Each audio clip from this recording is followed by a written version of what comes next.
अस्सलाम वालेकुम नाज़रीन, प्रोग्राम बोन हेल्थ के साथ डॉक्टर ख्वाजा साजिद असलम हाजिर हैं। मैं ऑर्थोपेडिक सर्जन हूँ। हिप और नी रिप्लेसमेंट्स, आर्थ्रोस्कोपीज़, फ्रैक्चर्स, बोन ट्यूमर्स करता हूँ।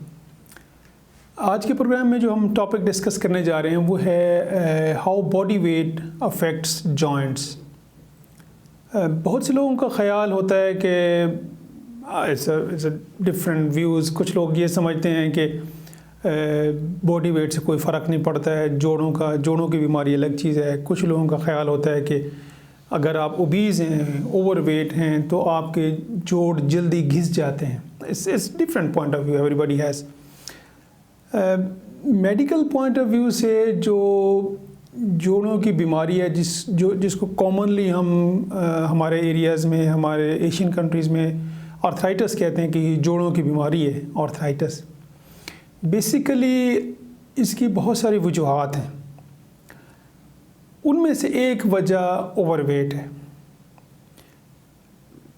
बायोमैकेनिक्स के अगर हम बात करें कि अगर आप कोई बंदा कैरी करता है, उठा के चलता है कोई वज़न, या उसका अपना बॉडी वेट है, उसके अपने जिस्म का वज़न है, बायोमैकेनिकली ये वज़न जो डिस्ट्रीब्यूट होता है, ये जो फोर्सेस हैं, वेट की फोर्सेस हैं, ये जो डिस्ट्रीब्यूट होती हैं, ये स्पाइन के थ्रू जाती हैं, मोरों के, वहाँ से सेंटर ऑफ हिप में, वहाँ से सेंटर ऑफ नी में, सेंटर ऑफ एंकल और फिर फुट के थ्रू ज़मीन में चली जाती है। ये इसकी बायोमैकेनिकली वेट की फोर्सेस की डिस्ट्रीब्यूशन इस तरह होती है। चाहे वो कोई बंदा वज़न कैरी करे, चाहे वो उसके अपना बॉडी वेट हो, अपने जिस्म का वज़न हो। अब ये जितनी ज़्यादा फोर्सेस इन हड्डियों के बीच में से गुजरेगी, अब ये जोड़ है ना, दो मोरों के बीच में भी जोड़ है ना, जॉइंट है ना, इसी तरह हिप भी जॉइंट है। तो जॉइंट्स के थ्रू जितनी फोर्सेस पास ऑन होएंगी, उतना ही उसके डैमेज के चांसेस ज़्यादा होंगे। ये अक्सर लोगों ने भी नोट किया होगा कि जो हैवी वेट लिफ्टर्स हैं, अब आपने कभी नोट किया होगा कि अगर वो अपनी स्ट्रेंथ से ज़्यादा वेट लिफ्ट करते हैं तो समटाइम्स उनको स्पाइन का फ्रैक्चर हो जाता है। वेट की जब फोर्सेस जब ये ट्रैवल करती हैं तो वो डिपेंड करती है आपके मसल्स की स्ट्रेंथ कितनी है। अगर आप जो वेट कैरी करते हैं अपने मसल्स की स्ट्रेंथ से ज़्यादा वेट कैरी करें तो फोर्सेस ज़्यादा ट्रैवल करेंगी इन जॉइंट्स के थ्रू। फिर वो डिपेंड करता है कि कितनी ज़्यादा फोर्सेस हैं, वो फिर मसल डैमेज कर सकती हैं, लिगामेंट्स, टेंडन्स डैमेज कर सकती हैं, या अगर बहुत ज़्यादा फोर्सेस हों तो फ्रैक्चर हो सकता है बोन का। इसी तरह बॉडी का अपना वेट हो तो भी वो ऐसे डिस्ट्रीब्यूट होगा। अगर हम सिर्फ नी या हिप की बात कर लें, जो ओबीज़ लोग हैं, मॉर्बिडली ओबीज़ हैं, ओवरवेट हैं, उनके वेट की वजह से ऑफ कोर्स वेट उनका वो भी फोर्सेस हैं, तो वो हिप और नी जॉइंट को अफेक्ट करती हैं। अच्छा, कैसे ये अफेक्ट करती हैं? जॉइंट के जो बनता है वो बोन्स और जॉइंट के अंदर कार्टिलेज होता है जो एक कुशन का इफेक्ट देता है। और वो कार्टिलेज जो है वो जोड़ हड्डी के एंड पे भी लगा होता है और दो हड्डियों के बीच में भी होता है, ताकि ज़्यादा से ज़्यादा कुशन प्रोवाइड किया जा सके और कम से कम फ्रिक्शन हो बिटवीन बोन्स। अब जब ये फोर्सेस क्रॉस करती हैं, वेट की फोर्सेस, तो वो कार्टिलेज को डैमेज करती हैं। जॉइंट के बीच में जो कार्टिलेज है उसको भी डैमेज करती हैं। कितनी फोर्सेस ज़्यादा हैं, कितना अरसा तक ये फोर्सेस वहाँ से गुजरती हैं, ये डिटरमाइन करती हैं कि कितना एक डैमेज होगा कार्टिलेज का। और ये कंट्रीब्यूटरी फैक्टर है, कंट्रीब्यूट करता है ये आर्थराइटिस के डेवलप होने में, जोड़ों के दर्द को डेवलप होने में। It's not the only reason. ये एक ही रीज़न नहीं है कि जिनको ओवरवेट है तो उनको जोड़ों की बीमारी हो जाएगी। Is one of the reason.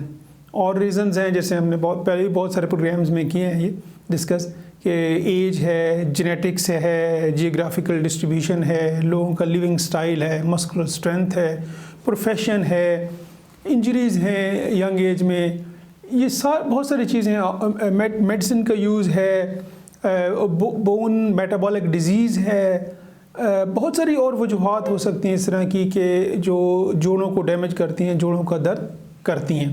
लेकिन हम चूँकि डिस्कस कर रहे थे ओबेसिटी के, ओवरवेट या लोग जो हैं उनको जोड़ कैसे अफेक्ट कर सकते हैं, तो वाकई अफेक्ट करते हैं।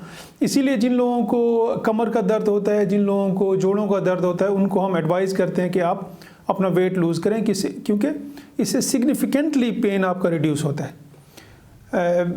अब ये एक अलग बहस है, अलग एक पॉइंट प्रोग्राम किया जा सकता है कि वेट कैसे रिड्यूस किया जाए। उसके लिए मल्टीपल लोग, न्यूट्रिशनिस्ट, बहुत सारे लोग प्रोग्राम्स करते हैं, बहुत सारी आपको एडवाइस देते हैं कि किस तरह वेट रिड्यूस किया जाए।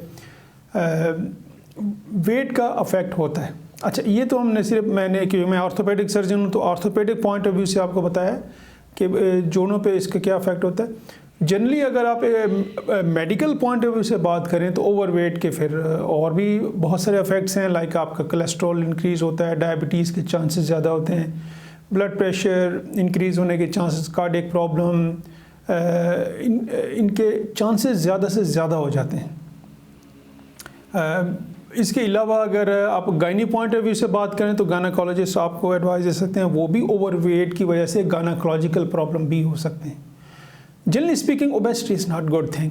ओबेसिटी के सिलसिले में पूरी दुनिया में आर्टिकल्स लिखे गए, प्रेजेंटेशंस हुई, डिस्कशंस हुई, पूरी दुनिया ने मेजरमेंट्स किए इसमें कि चाइल्डहुड ओबेसिटी पे कैसे काम किया जाए, हेल्दी लाइफ कैसे गुजारी जाए। इस पर तो हज़ारों प्रोग्राम्स हैं, हज़ारों पब्लिक अवेयरनेस के लिए सोशल मीडिया पे ये प्रोग्राम्स हैं। ऑर्थोपेडिक पॉइंट ऑफ व्यू से मैंने अपनी ओपिनियन दे दी है। Weight is very important, be healthy, live healthy. अपना वज़न नॉर्मल रखें। अच्छा, वज़न आपका आपकी हाइट के हिसाब से होता है, body mass index, that is more important, कि आपकी हाइट के हिसाब से आपका कितना वज़न है और कितना नॉर्मल लिमिट में आता है। अपना और अपनी फैमिली की सेहत का ख्याल रखिएगा। डिस्प्ले पे मेरा नंबर है, इन केस किसी ने डिस्कशन करनी है या अपॉइंटमेंट लेनी है, you are most welcome. Thank you.